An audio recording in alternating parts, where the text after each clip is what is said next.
Getting ready to step into your career era? Set yourself apart with Adobe Creative Cloud Pro for students. Hone your skills with apps like Photoshop, Illustrator, Premiere Pro, and more, powered with the latest in creative AI. Students save over 55% so you can build a portfolio you're proud of. Launch your future with Adobe Creative Cloud Pro for students. Visit adobe.com/students to learn more.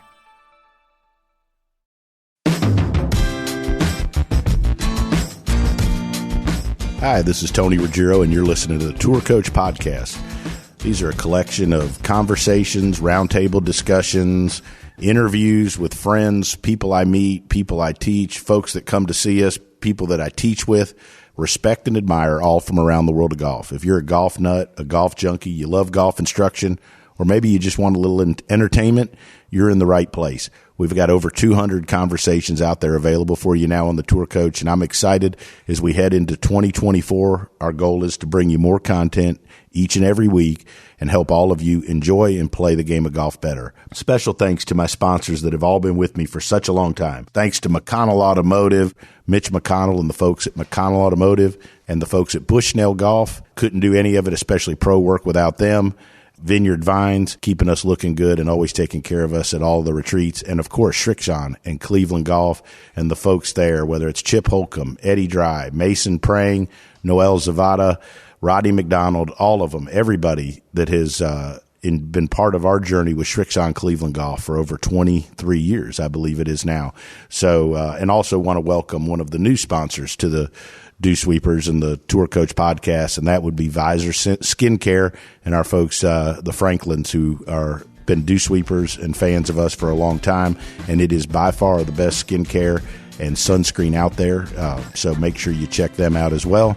And hope you enjoy this season of the Tour Coach and what we've got going on. We're looking forward to bringing you some great stuff, and enjoy this conversation here on the Tour Coach. All right, you're listening to episode 2 of from our February retreat, which is one of the best we've had. 9 great juniors. The retreats are an all-star cast, and we're from the Airbnb house with the hot tub. I can smell the salt. Let me introduce this cast. Jackson Koert, and Morgan Hale, who today, young junior, said when she introduced you, "You're often sitting on those round tables." And so we brought. Often is a strong word. Shout out to Gregory Saki. Yes, took more notes than I did in 12 years of school. Shout out to all the guys. Super. Shout out to all of them. I mean, great. And we had great students after as well. So Morgan Hale, Coop, my boy Coop, Donald Coop Cooper, in with us, caddy, and Luke Guthrie making another appearance here. I mean, you even brought up firing me and all kinds of like how now we've reappeared on a podcast. So this is so. Anyways, in the episode 2, we had a topic going into episode 1. Believe it or not, because I don't think we stayed on it, but we decided to wing this episode. We're doing what he teaches players not to ever do.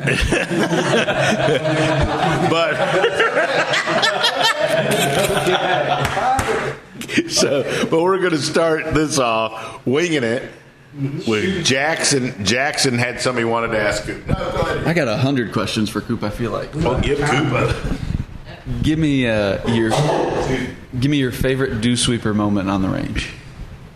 Oh. I mean, the best thing I've ever seen Tony do on the range was at Pebble Beach. A student of his was a little lost, did not trust anything, he didn't trust what was happening. And there was one thing going on with one club. And and it's blowing hard. It's a difficult range session. Really, it was hard to keep your balance. And long story short, we found out that it was the club and not anything that he was doing. And I just thought to myself that day, how many other guys would have the balls to tell the guy, that he's teaching that, it's something different than what you think. And I mean, that was probably the most eye-opening moment to where I knew. It's 3-wood. Yeah. And it was just kept striking. Yeah, and a thing that I see is you look at a face of a driver that's made now, there's no grooves. So how are you going to draw it? Because we got to create spin to draw it, right? Well, I think the other thing, too, that's a good point. That's a good point, too, is I think players today, and this goes for all levels, these kids in particular, like, want to do stuff that sometimes, like, the ball's not built to curve much anymore. Sure isn't. Yeah. And if anything, it's built to fall to the right. Mm-hmm. So, like, especially when we get, we'll get members at the club. They put mud on the left side of the ball when they make them, so they go right. That's the situation today that got me, is a student who's talented and I think can be a super good player. They played some holes competitively after we worked all day, and the very first hole did not do what he should have done, and the difference was him losing confidence for just a little bit. He gained it back through Tony's teachings, but it's frustrating, and it frustrated me a little bit, but to the player, how much does it frustrate them? Yeah. Especially being young and not really understanding. And wanting it, yeah. And wanting it, yeah. So I don't know why I've just got this visual. Like, you were talking earlier about how many miles you have on Delta and how many courses you've walked, right? Like I wonder how far I've walked in my life. Yeah. It's like Appalachian Trail? To the moon and back. Appalachian Trail? Yeah, or to the moon and back, like we did not do before. But anyway. So, like, you talk about all these courses that Luke and you have been talking about the last couple of days. Give me a couple of your favorite moments you've had out there. It doesn't have to be a shot, just like you. I cannot get out of my mind. We played on Sunday with Tiger in Flint, Michigan for his 50th win. And I started thinking about it. I'm like, 50's a lot. That's a lot. And he's still playing. It's like he could probably get 100. But then, the body gets broken down a little bit, but it was just impressive watching how that man handled that situation with a smile on his face all day long, cutting jokes. He loosened up the situation for himself, is the way I took it. He was you never saw any tense moments or anything. It was like he's in control. And I felt that we couldn't beat him. And I don't like that feeling. It's uncomfortable when you're trying to win and there's somebody you think you can't beat. I was hoping and knew Lucas wasn't thinking that. But it was like, this guy's going to be hard to beat. It was impressive. And I caught the apple on 17. No, top 10. Got through an apple at it. It bounced right in my hand. Like I was going to throw it back at him. That's awesome. But go to Morgan and get away from me. All right, Luke, I have a question for you. Yeah. So how would today's experience with the juniors, what they're exposed to and how they're being brought up, be different from your junior golf days? Oh, man. I would have killed for today's experience as a junior. I can't think. I didn't learn the things that were talked about today until my college experience. I didn't learn how to play the game until then. I was really good. I could shoot a lot of good scores, but if you put me on a hard course, I would get beat up very quickly. I didn't know how to shoot a good score when I was playing okay. And it's just like so cool to get such a comprehensive teaching and exposure in so many ways. And being exposed to good players, good teaching, and good players, right? Just getting to play with a pro too. Yeah, is right. Like, that's something that would not happen. I remember my parents got DA points to call me on my birthday once when I was like 13. It's like a huge impact. I gave Thomas LeVay a fist bump at the 2003 Masters. And you remember that? I remember that. He gave me a golf ball. Like, these are like huge moments for kids, and those are my small moments that like really spurred me on. And to have an experience like that, I first of all, I wouldn't have been taking notes. I would have just sat there and wouldn't have been able to talk. I would have been so nervous and stuff. So good on the kids that are asking questions, because I wouldn't have been brave enough back then. Right. But that's why they're ready to win earlier in this game. 100%. So what moments now spur you on? Honestly, today, it's inspiring today to somewhat help kids. Like, I'm not a teacher. Help yourself because you're Yeah, exactly. And it's like, it's inspiring, and like you realize, you talk about what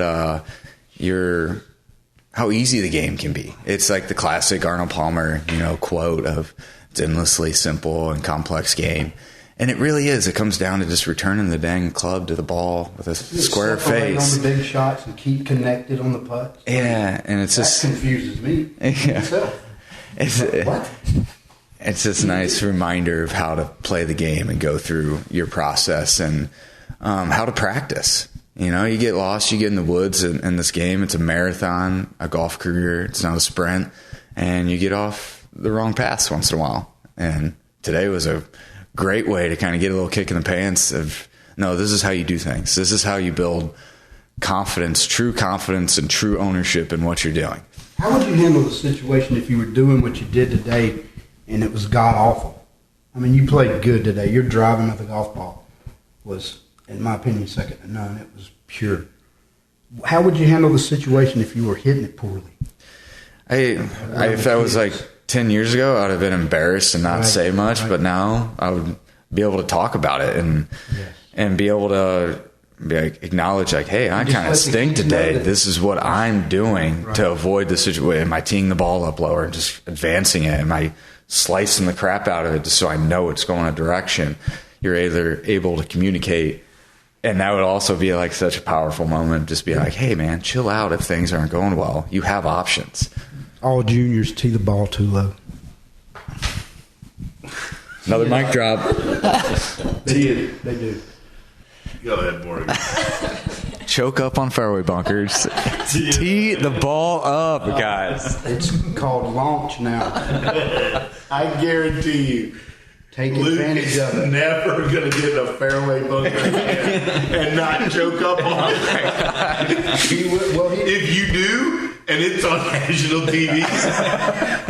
Take his feet in. He hit it correctly today on the worst case scenario I could come up with. I did hit it correctly? I think you hit a good shot. The dirt was more firm than you thought. Oh, yeah. But I thought it was a good shot. Oh, the 50-yard. The 50-yarder? Yeah, that was a good shot. The next one was good. Right. That's a shot that people can't hit. Yeah. And the amateurs handled it. These kids handled that shot absolutely incredibly well. It was amazing. Was it Leo? Or 11-year-old? Just nipped two from 50 yards to like 20 feet right underneath the pin. Just little slice spinners. Smart enough to play outside the box. He didn't even go for the green. Hit it left, and that was impressive. And it has to be from what you guys have taught me. I mean, you can't, as a kid, come up with that. You're going at the flag no matter what. It was impressive. I think that watching these kids helps me tremendously.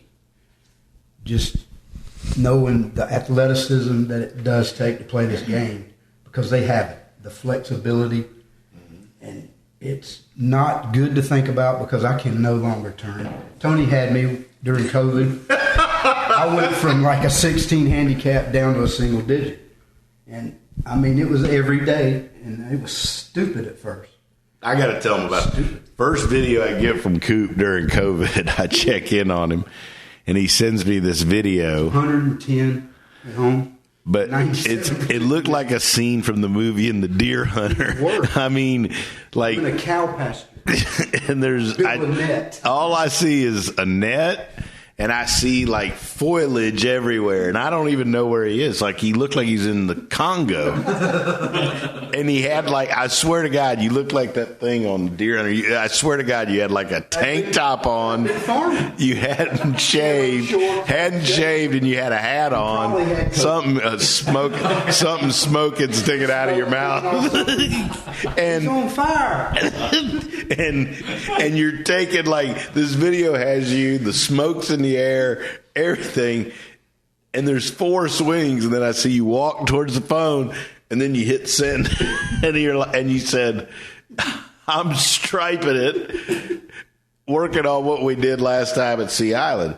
And oh my God. It was bad. It was bad. But, I mean, I stuck with his plan. I kept my hip where it should have been, and before long, I was hitting shots. And it was not good, but, I mean, it was a big difference. And that's really the first time that I think I've listened to anybody. about anything. Anything. I just don't trust people. I'm serious.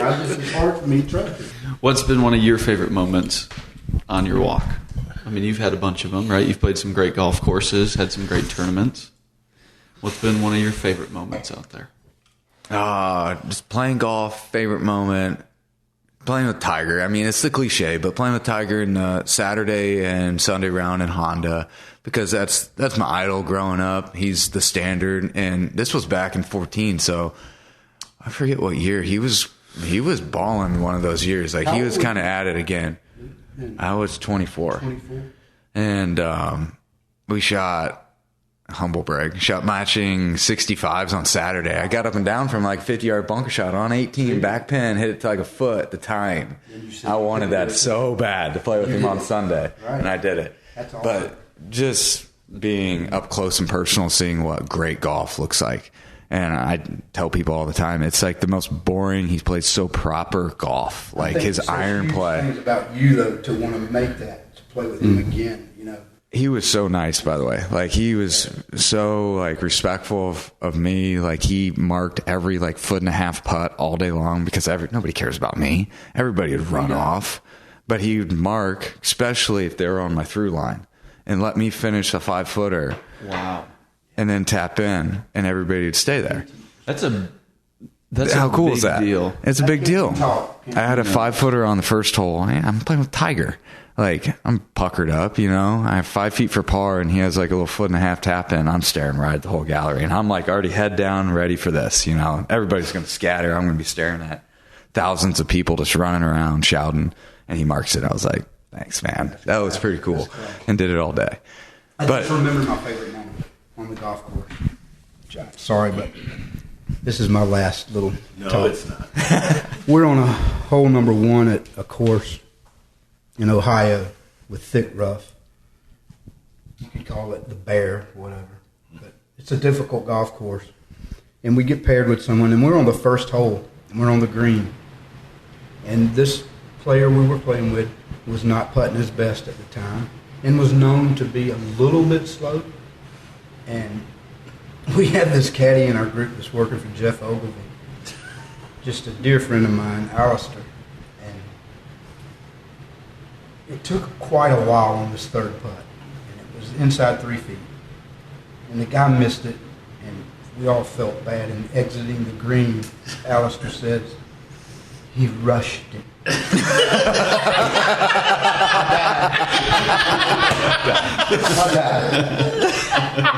I died. He rushed it. He rushed it. All right. For 2.0 again, what was one of your favorite moments as a junior playing? Or maybe one of those moments where you're like, I can do this. I'm going to do it. Junior, I kind of remember my college experience more, but junior, I remember finally playing. I'm just a kid from cornfields in Illinois. I played a bunch of regional tournaments and did well, and I finally got in the AJGA. I went to, I played one, I won it out in Wichita, so then I got in the major later that year out at Scarlet, and like, I remember shooting like, I don't know, 70 in the first round, didn't think much of it, and was like, in third, and finished a kind of a ho-hum third, and I was like, oh, kind of a moment where like, I might be kind of good at this golf thing. Like, that was pretty easy. Like, had a bunch of coaches watching me, national coaches, and like, it didn't really scare me. So I was kind of like, oh, that's kind of cool. Like, I learned something about myself. 70 on that course is... Yeah, it was a good round, and I was probably 17 or something at that time. I loved college. I loved playing college golf, playing for other people, grinding, and just like trying to make putts not just for you but for your team is just like super cool. Winning the Big Tens every year, and like especially my senior year, because like I was the leader and like it was tight, and like we kind of run away the last 3 years, so like kind of balling out at the end and winning that for the, like. You had a coach that's, in my opinion, second. Yeah, he's awesome. He's like he's tough. Like he gets in your face and stuff. He's a player. He gets maybe more mad when you play bad. And we had plenty of like face-to-face altercations, borderline, but like it was always in a good way and like trying to get the best out of you, kind of thing. And he appreciated like the fire back. But yeah, just like that Big Ten, that win, and then let's see here. Was there a level, like a level of, like, not respect, but talent level on your team through the years? Like, we were good. You said you became the top player towards the end of your college. So Scott Langley was on. I had a lot of good players on the team. Like we were awesome. Some guys that didn't like make it as much, but like they could have made it. But you still had be teammates that inspired. Yeah. I was chasing Scott Langley my whole time there. He was 1 year older than me, and like when I finally kind of got him a couple times, that was a big deal. And like he would get pissed when I beat him. It was like, but then once we got the tournaments, we were kind of brothers going out there, kind of thing. So it was such a good environment. Like if he beat me or I beat him, we borderline wouldn't talk for a day or something like that. But then it made us like pretty tough team. Probably built your competitive. Yeah. That environment did. Dew sweeper. Passing the mic. What I'm going to do tomorrow is step on those blue balls, the balance balls. Your blue pads. Actually, Tony had me doing those today. And I want to step up on that so bad. Can I get in trouble if I do that? Like, and fall? Because I used to look at my favorite dew sweeper. I used to look. I want to hear your listen to favorite this. dew sweeper. I used to watch you guys get on that thing, and I'd go, "What? I mean, what's the big deal?" Until I tried it. Yeah. It's tough to get your balance and build stability. little balance blue balls. Yes, yeah. Not Disc. We don't mean totally different. It's almost a verb and a magic. Yeah. Blue balls, we don't want to talk about. That's the name of this I episode. think that every player could stand for a double P, your package. Oh, pivot. A pivot pack. Yeah, I mean, seriously, it's the stuff. Well, I mean, I was going to say, like, fitness or the component, like, is certainly changed over my course of teaching, and even on the tour stuff. Like, obviously, you were big of working with Colby Touye and that stuff, and I've involved him around, like you, Luke. You've been in the gym, and then that's become such a huge part of just our teaching. Can you imagine being 12 and somebody bringing 2 blue balls and going, stand on these, it'll make you better? You'd probably say, is it going to hurt? Me standing on these blue balls? Just doubling down on this. But I mean, seriously, it's like, I never would have thought about balance at all. No. Really? 20 years ago, absolutely not. No one ever talked about balance. I mean, like You went all the way back to blue balls.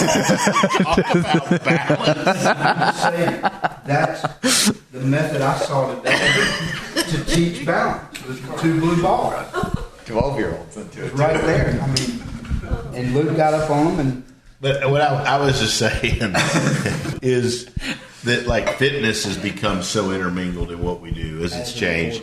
That's why Morgan has been so important. I mean, not just building as a teacher in Mobile and now nationally, but like the fitness component. And I think it's different. You saw it a bunch of times with LG, with me and Colby working together, and really saying dedicated you've done so much work with me and Jackson, and like today Morgan hanging out. Like Mo, like the whole teaching component. I mean, the whole fitness component with teaching is different. But I think it's a big deal. we're down at And I do agree everybody needs a pivot pack. we're down at Hilton Head one year, and Colby's staying with us, and It looks like Barnum and Bailey's coming into town. There's strings and ropes and bungee cords all at every doorway. And I'm like, wow, they're going to have a haunted house or what's going on here? And, you know, they'd start doing their little ritual and, you know, pulling the bands. And I'm like, can you guys get this done? You know, I'm watching Forensic Files in here. And Lucas is like, well, why don't you come up here and do it? And I'm like, okay.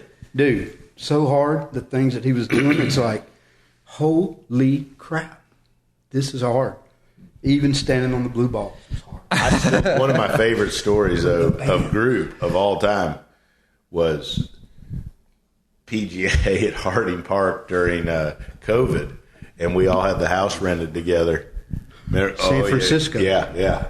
That was a doozy. That was a good week. We had Colby with us that week. Yeah, that was fun. And what about the house me, you, and Greg shared up at Wingfoot? Yeah, and in Rye, New York. And hold on, the owner of that Airbnb, their husband was a famous ABC broadcaster. Well, how about the time y'all left me in the middle of nowhere? Where was that at a PGA? Worst course ever. Aaron Hills.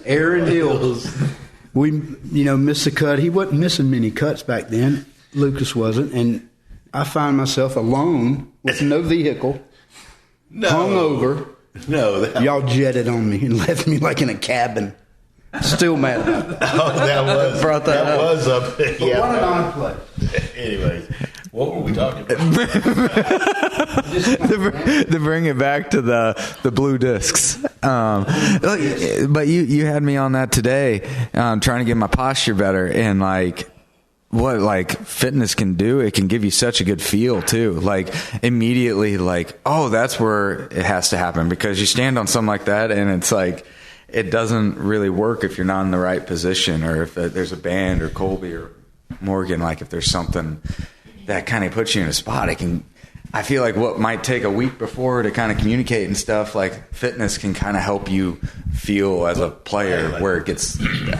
Golf agent Thomas Parker, daughter Lily, we work with, came out today and he took a lesson, and we were, you know, it was kind of interesting to me. Like I was sitting there, you know, physical issues, blah blah blah, and I was trying to find a way around it, and it was like, anyways, when we started talking about turning his hip back, and I pulled his hip back once while I swung. Is it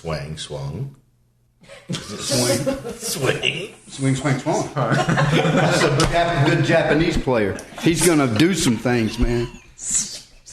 Watch the ball he plays, though. Swing, swung. Now on the tee. Swing, swung. Hilarious. But I keep hearing you guys go back to posture. Every time you're teaching somebody, you guys go back to posture. It's like you fix the guy with posture.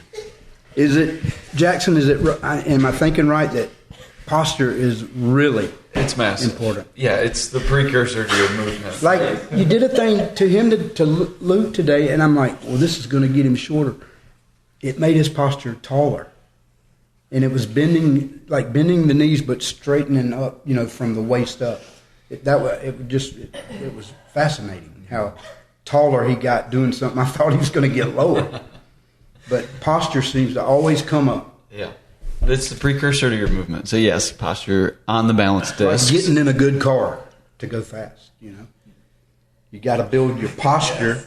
You know, you got to start with something good in order for something good to happen. That's right. I just noticed that, like, when there's difficulties with swings that are perfect, in my opinion, you guys fix them with, like, a posture. Something simple, maybe pressure on this hip, whatever it be. But I think that's dialing in. You guys know what you're doing. And well, that's one last question of Coop, and then we'll ask Luke the same question, but phrased different. Most impressive player you've been in the same group with, not saying caddied for, like Corey Payton. Corey Payton could not, in my opinion. Corey today, as good as he was, would struggle with how the game's played now. He depended on his. I jumped into. Dadgummit, I've done this my whole life. I'll shut up. I'm sorry, Tony. I was gonna. Corey Pavin impressed me day in and day out. I mean, hands down to him, man. That dude was good. And I don't think he could play golf today with the launch thing. You know? Because there's no grooves. No, I don't know where I'm trying. I think it's sad that if a player as talented as Corey today would not make it on the PGA Tour because he don't hit it 320 in the air. We talked about that a little bit today. I mean, like, I don't hit it that far. I'm an average hitter, but like, I think it's fun to watch the game and watch players who can move and control that golf ball really good. And like, I didn't get to watch Corey Pavin play, but obviously he knew cleats to 4 feet, hybrids to 1.5 feet. Just impressive. Impressive. And then the year at the Masters when you had those clubs. The Vast, right. the VS. And I'm a Shrixon Cleveland guy, but those are horrible. The worst. What was the original question? Gosh, he was Cleveland. Who made you impressed? Cleveland, wasn't he? No, I was going to say of all golfers. What he was actually going to ask. Of all the golfers, who as a ball striker and player, who most impressed you? Not Corey. I'm sorry for jumping in there and getting so quick on that answer. Lucas, as far as ball striking, day in and day out, he was the best, and guys knew it. I mean, it was a different sound. I'm a big audio guy. I think I've expressed that before, but Angel Cabrera, just the sound was different. I was telling the story, I think, to you today when I looked behind me one time and Munoz was hitting, and I'm like, it sounded so much like Angel, in a Corn Ferry Tour event. And sure enough, he's playing pretty well now. So it wasn't just, I think sound is important. It reverberates solidity. You hit it solid if it sounds good. Did it feel good? Well, just do that. Trust it. Just do that. Luke, last question. Like all the players you've played with, tour, like who's like where you walked off and you're either like, man, I can't hit that, or I can't do that, or whatever. Yeah. I mean, shoot, as far as I can't do that, I got to play with Rory at Memorial. I got my driver past his 3-wood once all day, and it's because he hit in the rough, and I hit the fairway and I ran out. It was on 18. I mean, it just like launched, and it was just out of here. Every time, same, just optimized. So it was just kind of, no chance I'm ever doing that in my life. Coolest guy, the Tiger thing. He had such control over his ball flight, and like he always could just place the ball. Like It's control. Shake your hand, super nice. Like everybody, yeah. All those guys are really cool, just normal dudes and stuff. Like, what about? So you have a phenomenal short game, world renowned. Thank you. Who's somebody short game wise where you're like, ooh, okay, that's pretty sick. pretty good. Just like basic and just chips everything. Actually, Tim Wilkinson. Tim Wilkinson has such a sick golf or short game. Really? Like he lives in Jax, so buddy, get to practice with him. It's infuriating. Yeah. And I don't even know quite the form. He keeps his weight on his left side, but kind of has a lot of like side bend through the shot. And it's just the most shallow, beautiful thing. Like pitching, it is foot every time. It's picture perfect. He can hit flop shots with 9 irons and just hit them to a foot all day long. He has such control over it. It's silly. Like that's probably honestly the best short game I know of. Really. I might be able to beat him on a flop shot, but that's about it. And then you got to hit your bill shot. Yeah, I got to get him in my shot. What about flat stick? Flat stick. The correct answer is me, just to be confident. But that's right. That's always no. When I really was putting well early in my career, like I was a great putter. I think I was one of the best in the world for sure. Strick's always, being an Illinois guy, I've got to be around Strick a lot, and it's just, even when he's like complaining about his putting, he's still hooping so many putts, and you're like, because it didn't go in where you wanted. Yeah, he's just not completely confident in what he's doing, but it's just hugging the ground and just perfect pace and just pouring in. And you're like, there's a different way to make putts. Some guys make putts, and it's like the ball dives into the hole. And he's one of those guys. It's like it's a heat-seeking kind of boom. It just goes in, and sometimes the hole gets in the way. You ever notice putters that put it? I've noticed it. It looks like the ball is grabbing the ground. It leaves a mark So weird. for a second. You can almost see a path on the ground on great putters for a split second, even when there's no dew. I've noticed that. It's like that ball cannot get in the air. Yeah. It is sucking to the ground. But those guys that do that, I don't know how you do it, but your ball does that when you putt it. When I'm putting It never real comes well, off the ground. yeah, It's impressive to watch. Guys, this has been awesome. Guys and girls, fun. Coop, thanks so much for being such a special part of the weekend and Jackson, if you will, tomorrow, if you'll grab Coop and do a little 10-minute potter, we got to have Coop do it. Maybe for a haircut, and I trade it for a haircut.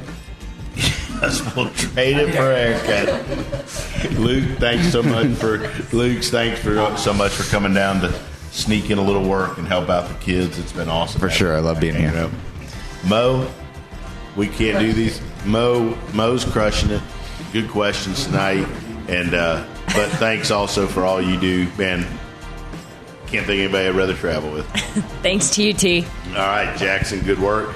We'll catch you next week. Plus, make sure you catch Jackson K with some of the potters, the little 10-minuters. Listen up tomorrow. We'll come up with a good one tomorrow, a little 10-minuter. All right, sounds good.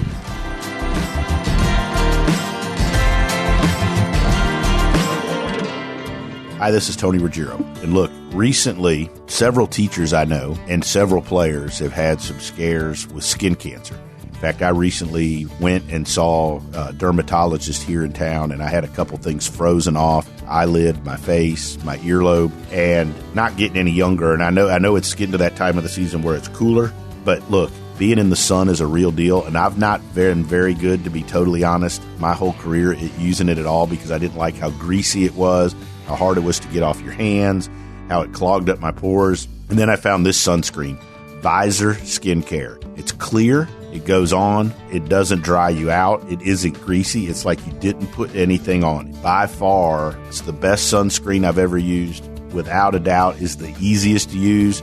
And we've got a discount code for all of you. All you have to do is go to visorskincare.com, is use our code word DewSweeper. visorskincare.com, code word DewSweeper.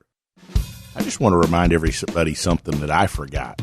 Recently, a couple weeks ago, my wife and I went out. We went to a wedding, and afterwards with some friends, we were like, hey, where's a great place to go? I'll be honest, in my travels and day-to-day, sometimes I get caught up and I forget some of the great places right around the corner. But I got to remind you about the Icebox Bar on 755 Monroe Street.